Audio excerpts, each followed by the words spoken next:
இன்று 10 லட்சம் பேர் பங்கெடுத்திருக்கக்கூடிய பெரிதினும் பெரிய மாநாடா திருச்சியில இந்த மாநில மாநாடு நடந்து கொண்டிருக்கிறது. இங்க நான் வந்தப்போ மாநாட்டு என்ட்ரியில இருந்து மேடை வரைக்கும் நீங்க கொடுத்திருக்கக்கூடிய இந்த வரவேற்பு அடாடாடாடாடா. அதே போல உங்க முகத்துல பார்த்த மகிழ்ச்சி இருக்க என்னுடைய வயசை குறைச்சிருக்கு. ஆக அந்த தெம்போடு நின்று கொண்டிருக்கிறேன். போன வாரம் என்னுடைய பிறந்த நாளைக்கு போன்ல எனக்கு மற்ற மாநிலங்களிலிருந்து தலைவர்கள் எல்லாம் வாழ்த்து சொன்னப்போ என்னுடைய வயசை நம்ப முடியலன்னு சொன்னாங்க. இந்த மாதிரி என்னை இளமையா வச்சிருக்க காரணமே நீங்க தான், உங்க அன்பு தான். ஆன்மீக அன்பர்கள் சொல்லுவாங்க, என்ன தவம் செய்தனை, அதுபோல உங்களை எல்லாம் உடன்பிறப்புகளாக பெற நான் என்ன தவம் செய்தேனோ. கோடிக்கணக்கான உடன்பிறப்புகளோட தலைமை தொண்டனா என்னை தேர்ந்தெடுத்தது நீங்க தான். இந்த தாய் தமிழ்நாட்டினுடைய முதலமைச்சரா நான் பொறுப்பேற்க காரணமும் நீங்க தான். உங்களால் தான் நான் வளர்ந்தேன், உங்களால் தான் நான் உயர்ந்தேன், உங்களுக்காகத்தான் நான் வாழுகிறேன். இந்த பாச பிணைப்பு, உடன்பிறப்புகள் என்ற இந்த உயிர் துடிப்பு இதெல்லாம் இன்றைக்கு நேற்றைக்கு ஏற்பட்ட பந்தமா? திராவிட முன்னேற்ற கழகம் உருவான காலம் தொட்டு 75 ஆண்டுகளாக தொடர்கிற அன்பு இது. பேரறிஞர் அண்ணாவும் முத்தமிழறிஞர் கலைஞரும் அவர் வழிவந்திருக்கக்கூடிய நானும் இந்த பாச உணவைத்தான் உங்களிடத்தில் நான் பார்க்கிறேன். கழக வரலாற்றில் எத்தனையோ திருப்பு முனைகளுக்கு அடித்தளமிட்ட தீரர்கள் கூட்டமாம் திருச்சியில இந்த மாநாட்டை நாம் நடத்தி கொண்டிருக்கிறோம். இந்த மாநாடு எதுக்குன்னு நிறைய பேர் கேட்கிறாங்க. ஒரு கிரிக்கெட் மேட்ச்ல ஃபர்ஸ்ட் பால்ல இருந்த ரன் அடிக்கிறது முக்கியம்தான். அதே சமயம் ஃபைனல் ஓவர்களை அடிச்சு ஆடி லாஸ்ட் பால்ல வின்னிங் ஷாட்டா சிக்ஸர் அடிச்சு ஜெயிக்கிறது என்பது கிராண்ட் பினிஷிங்காக இருக்கும். அப்படிப்பட்ட வெற்றியை 2026 நாம் பெறுவதற்காகத்தான் இந்த மாநாடு. அதுக்காகத்தான் இந்த மாபெரும் மாநில மாநாட்டை இவ்வளவு சிறப்பாக ஏற்பாடு செய்திருக்கிறார் நம்முடைய மாண்புமிகு அமைச்சர் ஆர்வி சகோதரர் திருச்சியின் தீரர் KN நேரு அவர்கள்.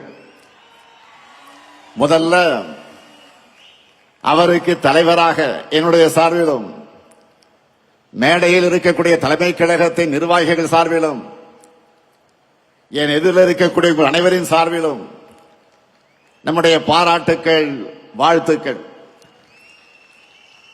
நம்ம நேருகிட்ட மாநாடுன்னு சொல்லிட்டாலே போதும், அவருக்குள்ள ஒரு புதிய எனர்ஜி வந்துடும்.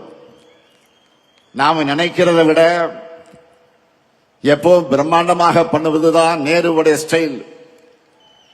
அதனால்தான் நான் எப்பவும் சொல்றது, மாநாடு நான் நேரு, நேரு நான் மாநாடு. இப்ப கூட பாருங்க, 200 ஏக்கர் இடத்தை தேர்ந்தெடுத்து 200 இடங்கள்ல வெல்லணும்னு குறிப்பால தொண்டர்களுக்கு சொல்லிட்டாரு.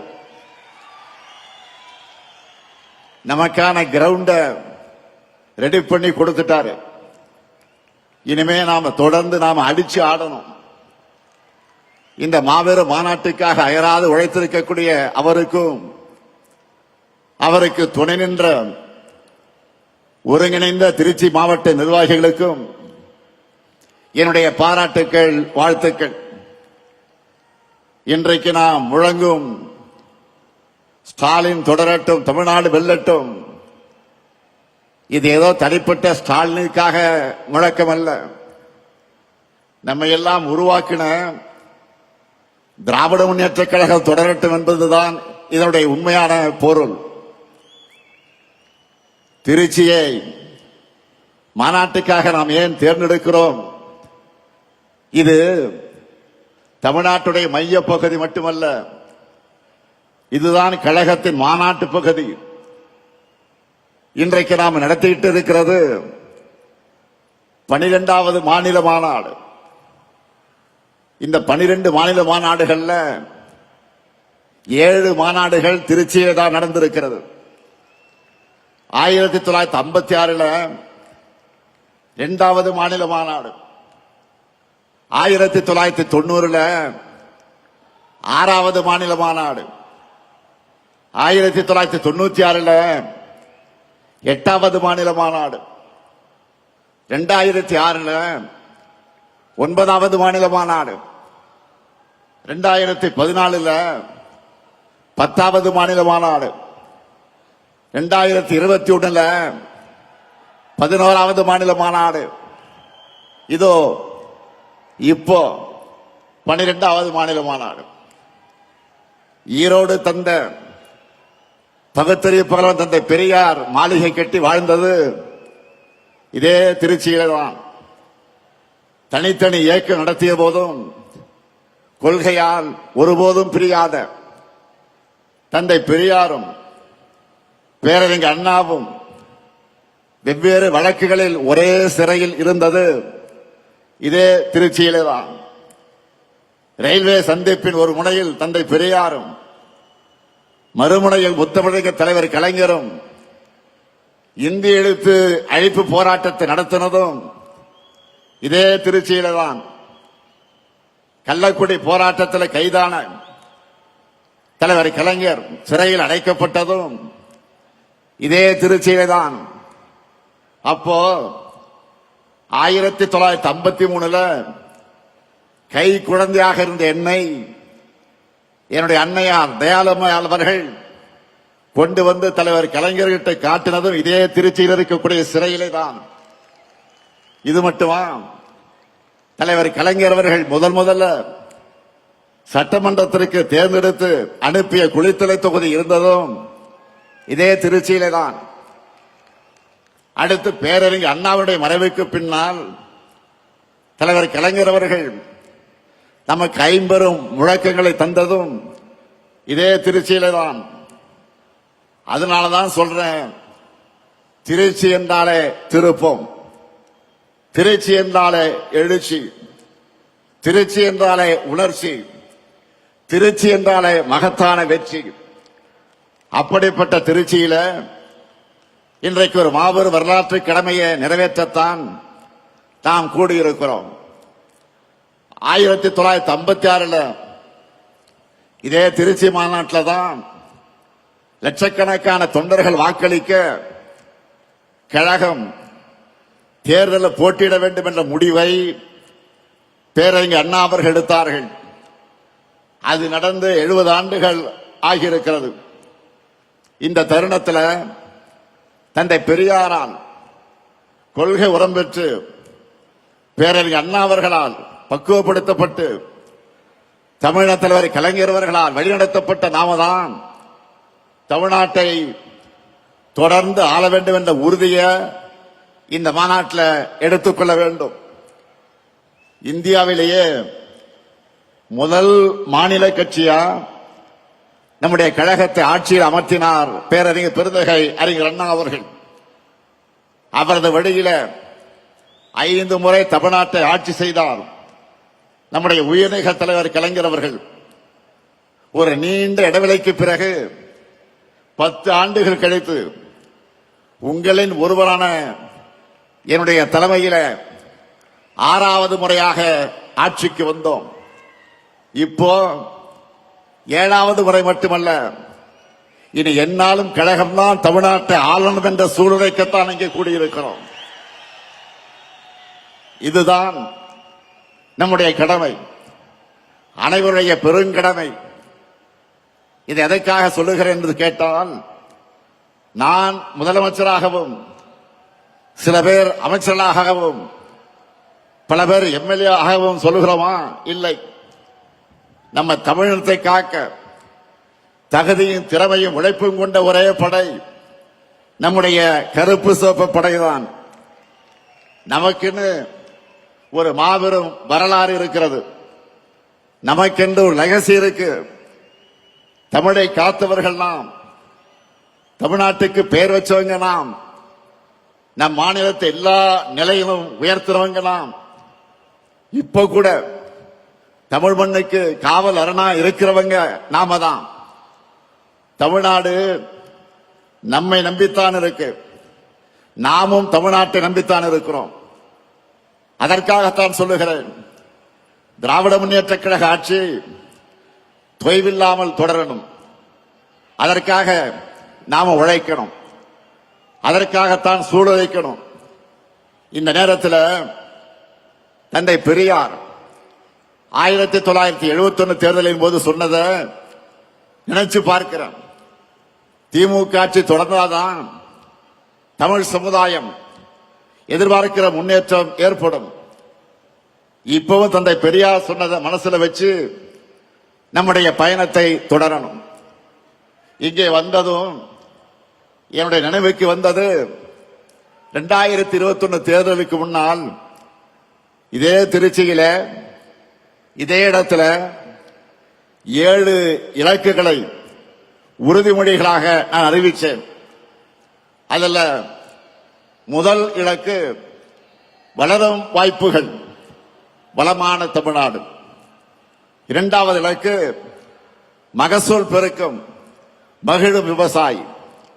மூன்றாவது இலக்கு குடிமக்கள் அனைவருக்கும் குறையாத தண்ணீர். நான்காவது இலக்கு அனைவருக்கும் உயர்தர கல்வி, உயர்ந்த மருத்துவம். ஐந்தாவது இலக்கு எழில்மிகு மாநகரங்களின் மாநிலம். ஆறாவது இலக்கு உயர்தர ஊரக கட்டமைப்பு, உயர்ந்த வாழ்க்கை தரம். ஏழாவது இலக்கு அனைவருக்கும் அனைத்துமான தமிழ்நாடு. நெஞ்சை நிமிர்த்தி சொல்லுகிறேன், இந்த 7 இலக்குகளையும் நம்முடைய 5 ஆண்டு ஆட்சியுடைய திட்டங்களால நிறைவேற்றி காட்டியிருக்கிறோம். அதனாலதான் மக்கள் மகிழ்ச்சியாக இருக்காங்க.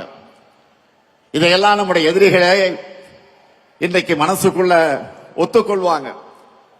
காரணம், யாராலும் மறைக்க முடியாத, மறுக்க முடியாத உண்மை இது. தமிழ்நாட்டை தொடர்ந்து புறக்கணிக்கிற ஒன்றிய பாஜக அரசு கூட நம்பர் 1 மாநிலம் தமிழ்நாடுன்னு சொல்றாங்க. உலக பத்திரிகைகளை சூப்பர் ஸ்டார் ஸ்டேட் தமிழ்நாடுன்னு பாராட்டுறாங்க. அந்த அளவுக்கு நாம கெத்தா முன்னேறி இருக்கிறோம். கடந்த 5 ஆண்டுகள்ல நம்ம செஞ்சிருக்கக்கூடிய சாதனைகளை நினைச்சு பாருங்க. எத்தனை நெருக்கடிகள், எத்தனை பிரச்சனைகள் தகர்த்து நாம முன்னேறி இருக்கோம். 3 நாட்களுக்கு முன்னாடி கூட சென்னையில் 2030க்கான 14 உறுதிமொழிகளை ஸ்டாலின் ஸ்டேட்மெண்ட் நான் அறிவிச்சேன்.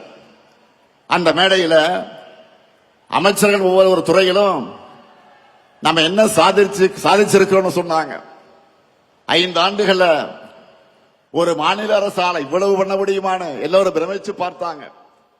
நமக்கே மலைப்பா இருந்துச்சு. நம்முடைய சாதனைகளை பிபிடி போட்டு காட்டணும், டிவியில போட்டு காட்டணும். அதுல அதிமுக ஆட்சியோட நாம செஞ்சிருக்கிறத கம்பேர் பண்ணி சொன்னாங்க. அதுல சிலதை மட்டும் உங்களுக்கு நான் சொல்ல விரும்புகிறேன். நல்லா கவனிங்க. மக்கள் கிட்ட போய் நீங்க சொல்லணும். கடந்த 2011 மன்னிக்கணும் 2016 2021 அதிமுக ஆட்சியில தொழில் முதலீட்டுக்காக போடப்பட்ட புரிந்துணர்வு ஒப்பந்தங்கள் எவ்வளவு தெரியுமா? 471. இதுவே நம்ம திராவிட மாடல் ஆட்சியில 1190 புரிந்துணர்வு ஒப்பந்தங்கள் போட்டிருக்கிறோம். கடந்த கால ஆட்சியில ஈர்த்த முதலீடு, அதிமுக ஆட்சியில ஈர்த்த முதலீடு 4,13,414 கோடி தான். ஆனா நம்ம ஆட்சி காலத்தில் 12,54,133 கோடி ரூபாய்க்கான முதலீடுகளை ஈர்த்திருக்கிறோம்.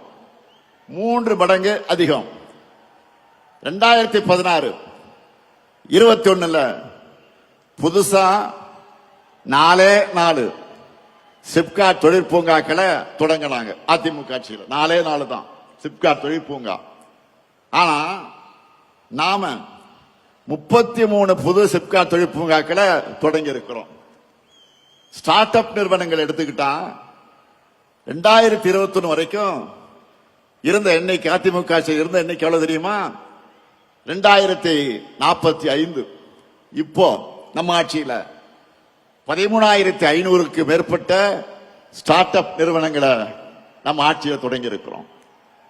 அடுத்து வேளாண் துறை 2016 இருந்து 21 வரைக்கும் அவங்க ஆட்சியில் 57.26 லட்சம் ஹெக்டராக இருந்த மொத்த சாகுபடி பரப்பை இப்போ 62.32 லட்சம் ஹெக்டராக உயர்த்தி இருக்கிறோம். 5 வருஷத்துல 5 லட்சம் ஹெக்டேர் உயர்ந்திருக்கு.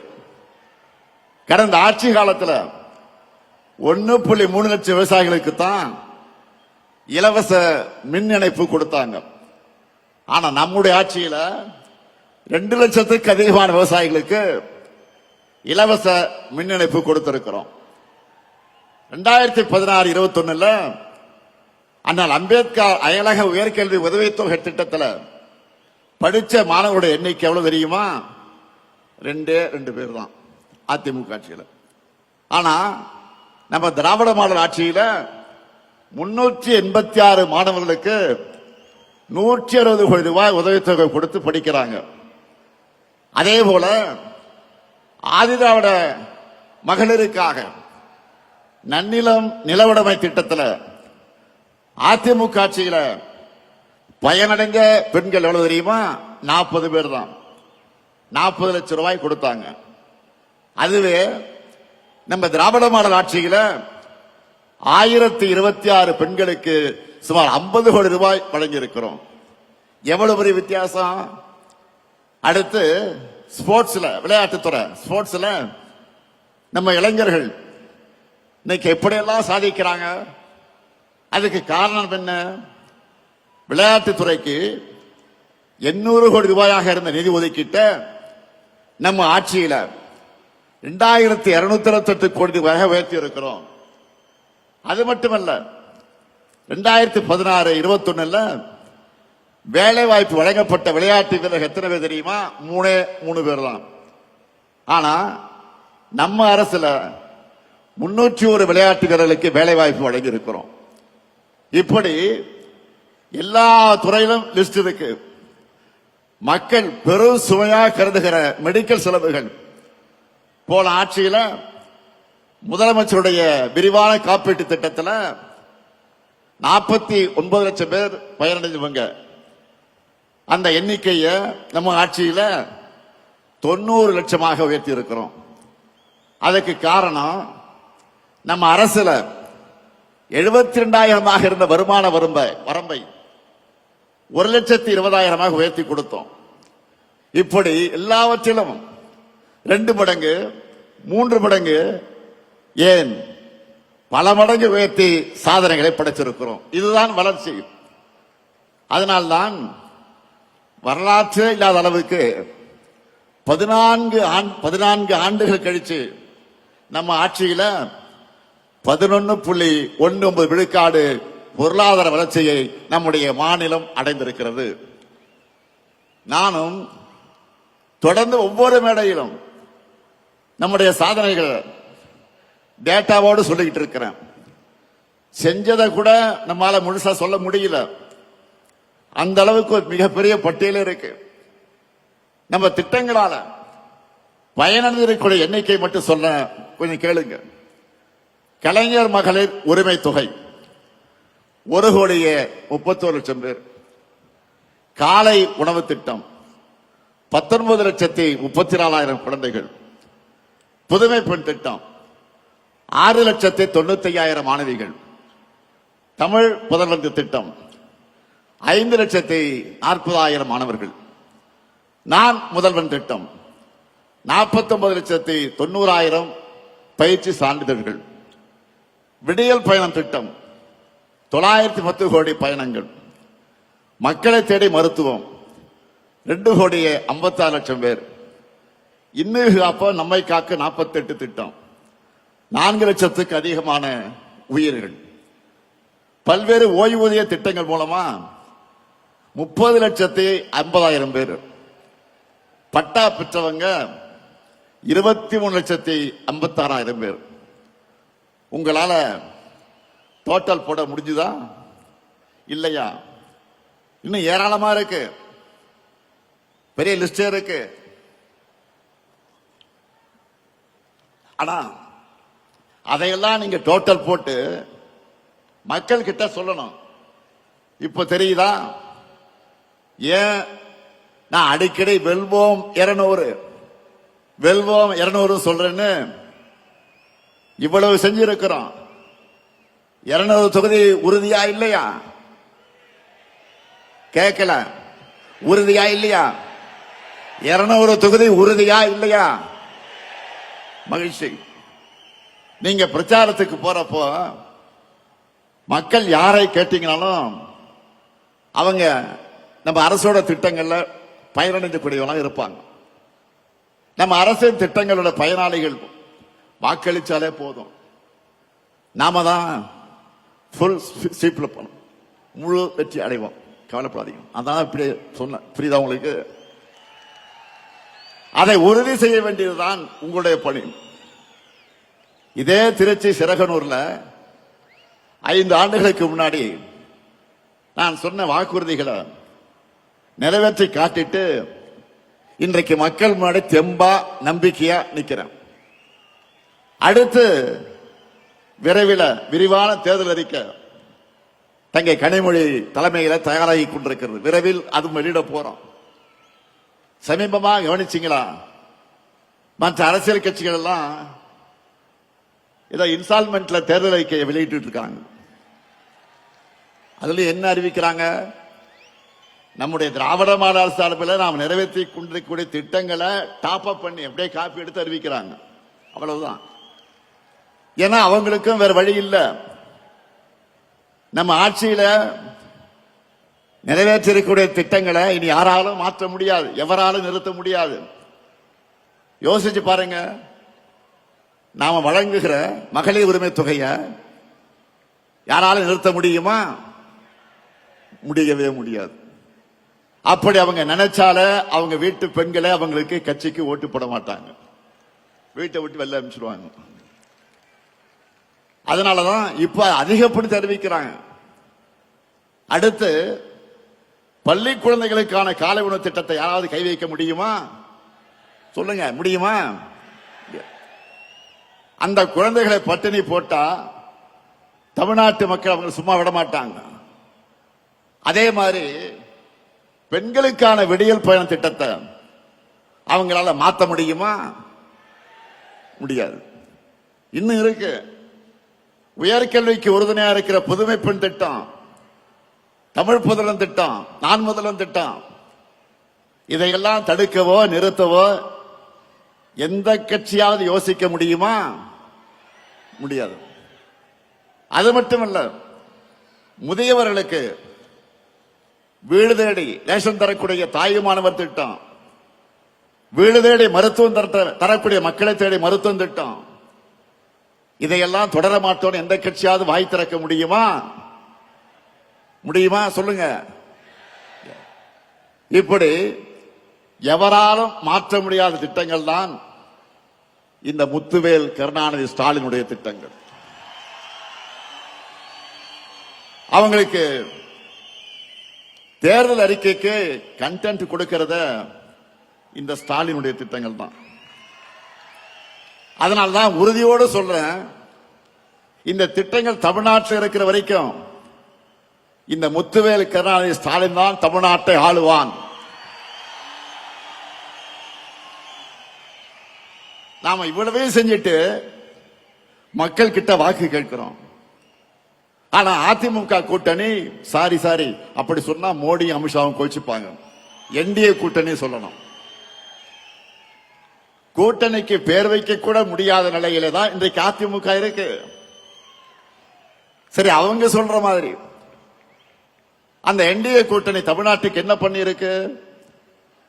கடந்த 5 ஆண்டுகள்ல நமக்கு தர வேண்டிய கல்வி நிதி, ஜல்ஜீவன் திட்ட நிதி, 100 நாள் வேலை திட்ட நிதி, பேரிடர் நிவாரண நிதி, நாம கேட்ட எதையும் தரல. மாநிலத்துக்கான சிறப்பு திட்டங்களையும் தரல. ஏன் கோவை, மதுரை, திருச்சி இந்த மாவட்டங்களுடைய மெட்ரோ உள்ளிட்ட எந்த உட்கட்டமைப்பு திட்டங்களுக்கு அனுமதி தரல. நாம கேட்கிறது நன்மை செய்யணும், ஆட்சி பொறுப்புக்கு வரணும் என்ற எண்ணம் அவங்களுக்கு இருந்திருந்தா அடிப்படையா மாநிலத்துக்கு கேட்டதையாவது அவங்க கொடுத்திருக்கணும். எதுவுமே இல்லையா? பாஜக தமிழ்நாட்டுக்கு தந்ததெல்லாம் என்ன தெரியுமா? ஆளுநர் மூலமாக குடைச்சல், மாணவர்களின் உயிரோடு விளையாடக்கூடிய நீட் தேர்வு, இந்தி திணிப்பு, மிரட்டி பார்க்க ரைடுகள். இப்படிப்பட்ட ஆட்சிதான் பிரதமர் மோடி சொல்லுகிற என்டிஏ ஆட்சி. தமிழ்நாட்டுக்கு எந்த நன்மையும் செய்யாத இவங்க தான் நம்ம எதிர்த்து நிற்கிறாங்க. தமிழ்நாட்டு மேல எந்த அளவிற்கு வன்மம் இருக்குன்னு சொல்லணும்னா, தேர்தல் வருதுன்னு கூட தெரியாம, அதை பற்றி கவலைப்படாம, நமக்கான எதையும் அறிவிக்க இவங்களுக்கு மனசு வரல. நான் கேட்கிறேன், இப்படி திட்டமிட்டு தமிழ்நாட்டை புறக்கணிக்கிற என்டிஏ கூட்டணிக்கு எங்க மக்கள் எப்படி வாக்களிப்பாங்க? எந்த நம்பிக்கையில நீங்க தமிழ்நாட்டுக்கு வரீங்க? தமிழ்நாடு கேட்கிறதெல்லாம் நான் சொல்லுகிற என்டிஏவுக்கு நோ சொல்லக்கூடிய, நமக்கு கொடுப்பதெல்லாம் கேட்பதையெல்லாம் நோ என்று சொல்லக்கூடிய என்டிஏவுக்கு தமிழ்நாடு நோ தான் சொல்லும். இங்க உங்களுக்கு எப்பவும் நோ என்ட்ரி தான். உங்க டப்பா என்ஜினுக்கு தமிழ்நாடு எப்பவுமே நோ என்ட்ரி தான் சொல்லும். சில நாட்களுக்கு முன்ன நான் சொன்னேன், இந்த தேர்தல் தமிழ்நாடு வெர்சஸ் என்டிஏ, இன்னும் சொன்னா தமிழ்நாடு அணியா டெல்லி அணியா என்று பார்க்கிற தேர்தல் என்று சொன்னேன். உடனே நம்ம எதிரிகள் என்ன சொன்னாங்க? இது சட்டமன்றத்திற்கு நடக்கிற தேர்தல் தானே, இதை ஏன் தமிழ்நாடு வெர்சஸ் என்டிஏன்னு சொல்றாரு? திமுக என்கிற மாபெரும் இயக்கம் தேர்தல் நேரத்தில் மட்டும் மக்கள் கிட்ட வரக்கூடிய கட்சி அல்ல, மக்களின் உரிமைகளுக்காக எப்போதும் களத்தில் நிற்கக்கூடிய கட்சி. எங்களுக்கு தெரியும், தமிழ்நாட்டோட, தமிழ் மொழியோட, தமிழ் பண்பாட்டோட உண்மையான எதிரி யார் என்று எங்களுக்கு நல்லாவே தெரியும். அந்த எதிரியை எதிர்க்கக்கூடிய தெம்பும் திராணியும் கொண்ட ஒரே இயக்கம் திமுக என்பது மக்களுக்கு நல்லா தெரியும். அதிமுக என்கிற முகமடியை போட்டுக்கிட்டு வந்தா எங்களுடைய தமிழ்நாட்டு மக்களுக்கு உங்களை அடையாளம் தெரியாம போயிடுமா? உங்களுடைய முகத்திலே கிழிச்சு தமிழ்நாட்டு மக்கள் கிட்ட நாங்க அம்பலப்படுத்துவோம். தமிழ்நாட்டை எப்படியாவது நம்ம கிட்ட இருந்து விழுங்கி விடலாம் என்று நினைக்குது இந்த காவி கூட்டம். எங்க கருப்பு சிவப்பு போட்டால் இருக்கிறவர அது நடக்கவே நடக்காது. உங்க அப்பனே வந்தால் நடக்காது, நடக்க விட மாட்டோம். இது அவங்களுக்கு எல்லாம் தெரியும். அதனாலதான் அதிமுக என்ற கட்சியை கொஞ்சம் கொஞ்சமாக விழுங்குறாங்க. அரசியல்ல நேர் எதிரியா இருந்தாலும் அதிமுக தொண்டர்கள் மேல நாங்கள் உண்மையாக பரிதாபப்படுகிறோம். அவங்களுடைய உணர்வுக்கு மாறாக கட்சியை கொண்டு போய் டெல்லியில் அடமானம் வச்சுட்டாரு பழனிசாமி. தன் சொந்த நலனுக்காக, சுயநலத்திற்காக எப்படியாவது முதலமைச்சராக ஆகணும் என்ற நப்பாசையில பழனிசாமி அடிமையா கிடக்கிறாரு. அவரை வச்சு ஒட்டுமொத்த அதிமுகவை அழிக்கிற வேலையை பாஜக செஞ்சுக்கிட்டு இருக்கு. இப்ப கூட பீகார்ல என்ன நடக்குது நாடே பார்க்குத. பீகார் மாநிலத்தில் இதுவரை பாஜக முதலமைச்சர் இருந்ததே கிடையாது. நிதிஷ்குமார் அவர்களை முன்னிறுத்தி தேர்தலை ஜெயிச்சுட்டு இப்ப காரியம் ஆனதும் அவரை ஓரங்கட்டிட்டு பாஜக முதலமைச்சரை உள்ள கொண்டு வர போறாங்க. இதையே தான் தமிழ்நாட்டிலும் பண்ணலாம்னு ட்ரை பண்றாங்க. நான் அடிச்சு சொல்றேன், சேலஞ்ச் பண்ணி சொல்றேன், இந்த முத்துவேல் கருணாநிதி ஸ்டாலினும் எங்க திமுக இருக்கிறவரை பாஜகவால் தமிழ்நாட்டை ஆள முடியவே முடியாது.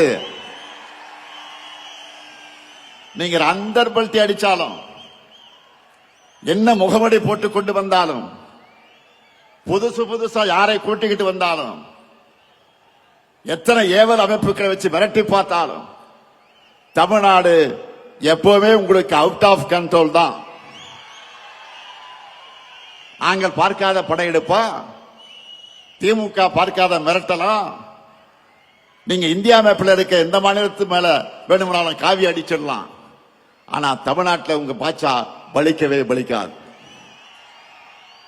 இங்க எப்பவுமே நாங்க தான், எங்க மண்ணில் நாங்க தான் ஜெயிப்போம், நாங்க மட்டும்தான் ஜெயிப்போம்.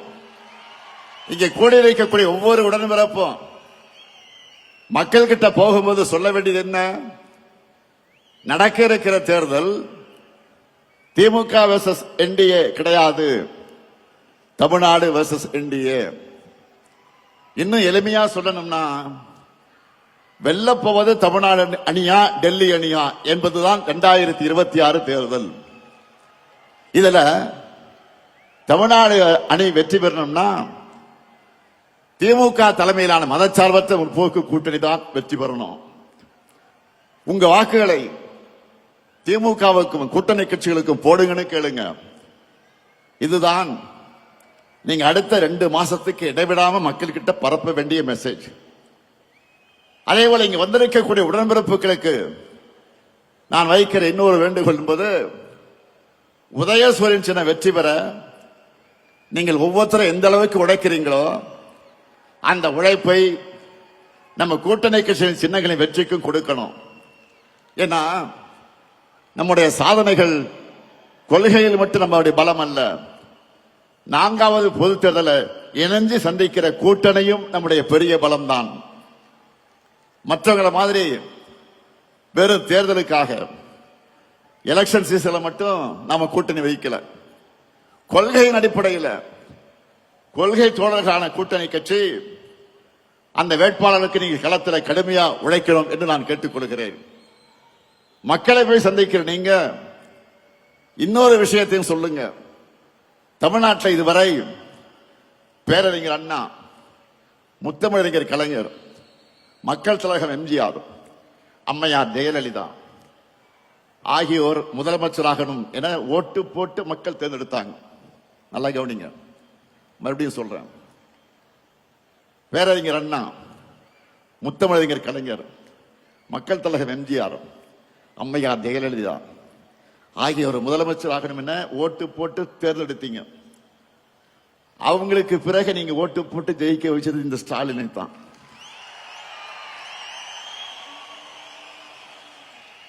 கடந்த 5 ஆண்டு செய்திருக்கக்கூடிய சாதனைகளை விட அடுத்த 5 ஆண்டுகள் இன்னும் தமிழ்நாட்டுக்கு அதிக சாதனைகளை செய்வார். எங்க தலைவரும் தைரியமா சொல்லுங்க மக்களிடத்துல. தமிழ்நாட்டை தொடர்ந்து நம்பர் 1 மாநிலமாக்க எங்க தலைவருக்கு ஆதரவு கொடுங்க, நம்பிக்கையோடு வீடு போய் சொல்லுங்க. நம்மால பயனடைஞ்சவங்க நிச்சயம் உங்களை வரவேற்பாங்க. இந்த ஸ்டாலின் தலைமையிலான திராவிட மாடல் ஆட்சி தான் சொன்னதை செய்யும், சொல்லாததையும் செய்யும் என்பது மக்களுக்கு நல்லா தெரியும். அதனால தேர்தலுக்காக உழைக்க நான் ரெடி, நீங்க ரெடியா? நம் மண் மொழி மக்களை காக்க நான் ரெடி, நீங்க ரெடியா? திராவிட மாடல் 2.0க்கு நான் ரெடி, நீங்க ரெடியா? நம்முடைய வெற்றி கழகத்தோட வெற்றி மட்டுமல்ல, ஒட்டுமொத்த தமிழ்நாட்டின் வெற்றி. அதை உணர்ந்து உழைக்கணும். 7வது முறையும் நாம தான், இனி எப்போது நாம தான். திருச்சியின் எழுச்சி தமிழ்நாடு எங்கும் பரவட்டும், திராவிட மாடல் நல்லாட்சி தொடரட்டும். மீண்டும் மீண்டும் வெல்வோம், வெல்வோம் ஒன்றாக. நன்றி, வணக்கம்.